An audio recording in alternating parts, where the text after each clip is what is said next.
Toshkent tumani Qizg'aldoqdan 2,5 sotuv tayyor bitta xonadonimizni obzorini qilib beraman. Qaranglar, 2 etaj, 8 ta 9 ta xonasi bor. Почти tayyor. Fasadda ozgina mayda-chuyda ishlari bor bo'ldi. Hovlini qaranglar, hovllar akkuratniy, cho'tki bo'lib turibdi. Uglda sanuzel bor. Kirish eshigi bitta mashina bemalol sig'adi. Hozir xonadonimizni ichiga kiramiz. Keles betonkadan shunda 400 million 500 metr kiriladi shu xonadongacha. Qaranglar, kirganimizda katta hol, akkuratniy bo'lib turibdi. Remontlar svejiy, yomon bo'lmagan. Chap qo'limizda mana birinchi xona. No, zal qilib qo'ysanglar bo'ladi bu yerda. Birinchi etaj uchun. Birinchi etajimizda общий 3 ta xona и sanuzel vanная bor.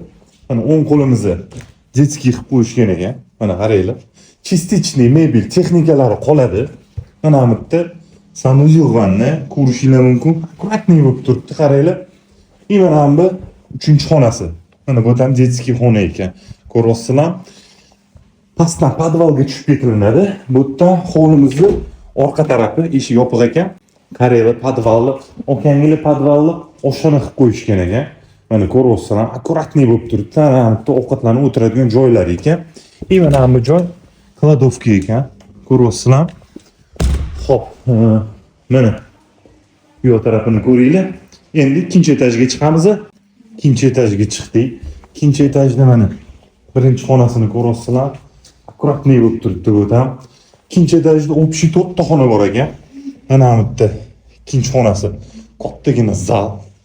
Qaranglar, remontlarim cho'tki bo'lib turibdi. Kirasizlar, mazza qilib yashaysizlar. Bemalol ikkita katta oila mazza qilib yashaydi. Mana bu yerda yana bitta детский xona. Cho'tki, вообще zo'r. Mana bu yerda sanuzel и vanna. Yana katta bitta spalniya ekan. Qaranglar, вообще шикарный.